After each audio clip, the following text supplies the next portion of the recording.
I think we're rolling, yes. So I'm using this new Chinese phone, and it seems quite good, very stable, and it looks like it's something that sits under Android.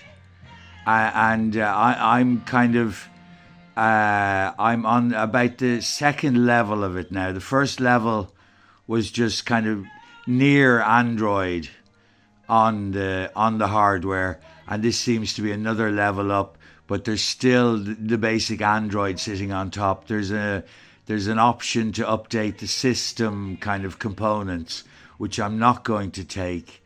I'm going to work at this level, and it seems to be very stable for all the applications that I ran in the old Android system. So I'm just going to leave it in this way and try and use all my apps over the next while and see how stable it is, and just take the normal updates and not go for a full set of updates, if that makes any sense, just to give it a test, you know.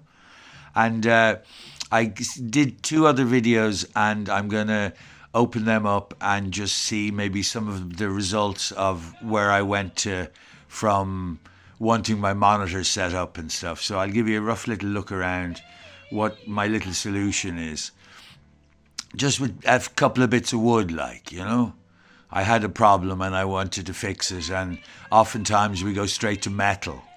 We go straight to metal, and metal is very difficult to work, and it's very difficult to join, and it's very difficult to work with. So wood can be very beneficial, and wood is very natural. If you bring wood into a workplace, real wood, it has a character to it that's nice. So I'll have a little look at where I've got to.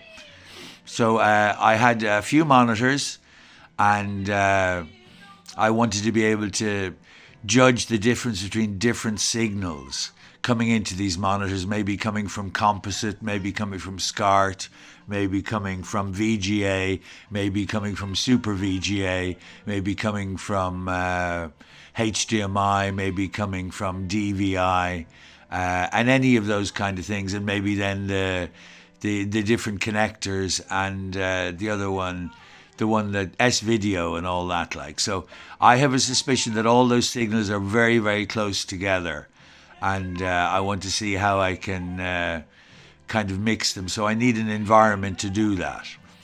So I need some video sources sometimes. I need some video syncs, which may be something I'd record video to in different formats, and to be able to play it back into the system. And then to display the different things, you know, display a computer, display lots of things, you know. So this is my little monitoring solution here. So I have my beer, of course, you know. I have my coffee. And here I have one of the devices that didn't work very well for me, a majority kind of speaker. And it has a great battery in it. It was difficult to get into, but I broke into the box and I disconnected the battery from the system, and now I run it just off the power on the USB. But I want to as a little project, I want to make a couple of connectors, so that when I want, I can charge up the battery, disconnect it, and then when I want, I can just connect the battery and turn it on again. The battery is very good in it, and it's a very good speaker.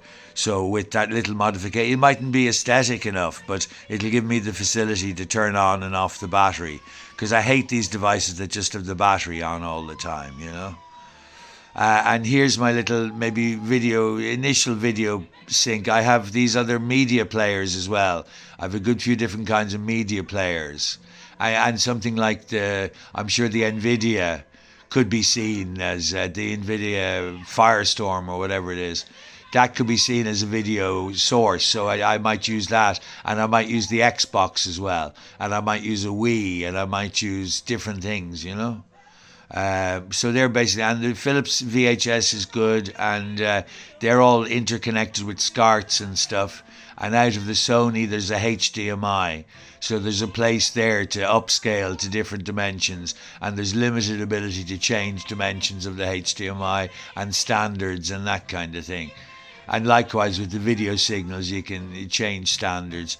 And then I have my first little monitor here, which is DVI and VGA. And I think that goes up to I don't know, 1200 range, maybe a bit more listed. I can't remember. I'll find out soon enough. It was a good monitor anyway. And it has some kind of mini jack connection to it as well. So whether that's coming audio in or whatever, I'll see. And then I have my my little mouse here, you know. I like a mouse over the trackball. I'm going to go with the mouse. Maybe not that mouse. I have plenty of wired mice, so I'll go for a wired mouse. An optical wired mouse, 2-button really. And then I have my keyboard, which is an old PS2 old school keyboard.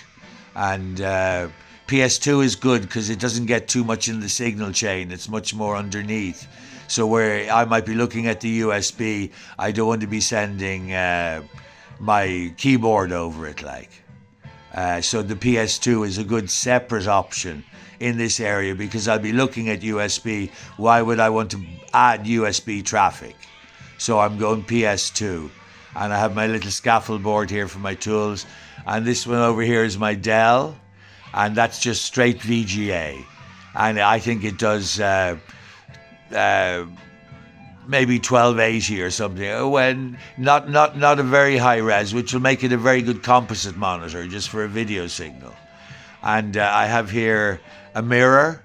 And a mirror can be very helpful when you're looking at stuff, to be able to see an opposite or whatever. And this mirror has different magnification levels on it as well.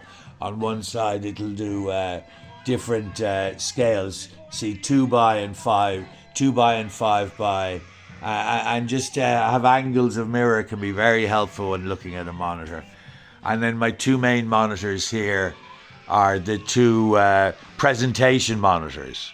So these would have been in hotels or lobbies or whatever. So they're made to be on all the time. They're specifically designed as a professional delivery monitor. So they have great facilities. They have much connectivity and they're very high quality monitors. So they'll enable me to see any differences or find any errors or whatever. And they're all multi-standard and they're both highly standardized. So these are devices for delivering the standard of HDMI and all the formats like. And some people say, why do you have them at an angle? And basically I'll be looking at a lot of different time-based things. Time-based is kind of what a signal is based on. And if I'm moving between different time bases and scan line lengths and all this kind of stuff, if I have a straight line across, all that I can recognize is what's on that straight line. Whereas if I have it this way, I'm looking at a rectangle for the same line. I'm looking at a rectangle rather than a straight line. So I have scope within me to recognize things in a rectangle far greater than a straight line, if that makes sense. If, you know, I can always make it a straight line by turning my head a little bit. And you'll notice that I have these two monitors nearly aligned, but both off line. So, and there's different proportions here as to where the left monitor is placed and the top monitor and stuff. I'm using my facilities within me of recognition of all forms for looking at these signals by maximizing my advantage in the space. I'm trying to recognize something in this system, and I'm at a greater advantage to recognize it this way because I'm dealing with rectangles of the same scan line. Whereas here, I'm just dealing with a horizontal line. So I deliberately want to have it vertical so that I can use my internal recognition systems to recognize something in a rectangle rather than a straight line. And I made these little wooden things on the back, so I'll show you where they go. And the connections out the back. I love to get in behind things, you know. I love to get in and I love to be able to connect stuff in and out. So here now, I have the ability to get straight into my connectors at the back. I don't have to be disconnecting anything. I can come here and quickly connect and disconnect. I'm into all the monitor stuff here and I can get straight into all the back of the two monitors, you know. I have good connections in here, but they're kind of upward, so I can get into them And there's other connectors. I can't remember exactly where they are, but there are good connectors on this machine. Where do they hold them? They're underneath. There's some underneath, and there's some USB on the side and stuff. So they're very good monitors, those two. They're both presentation monitors. People don't make them anymore. They're made for hotel lobbies and stuff, and in a lift or whatever. And then there's my two simple mounts. This one is just 2 screws into the bottom, and then just a simple cross.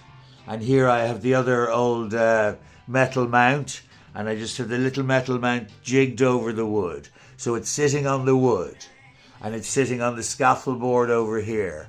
And I simply have 4 screws into the mount for the monitor here, so I can lift this monitor off and on, connect things, slide it back in. And then down the bottom, I just have 2 screws into the table, and then 1 screw into the scaffold board, and that's totally stable. And I can get in behind this monitor here, and I can get down to the back of the PC. And I might have other PCs here, and then maybe I'm thinking later on I might have a big 19-inch rack there, maybe 6 foot tall or something, for putting things in. So that's roughly where I'm going.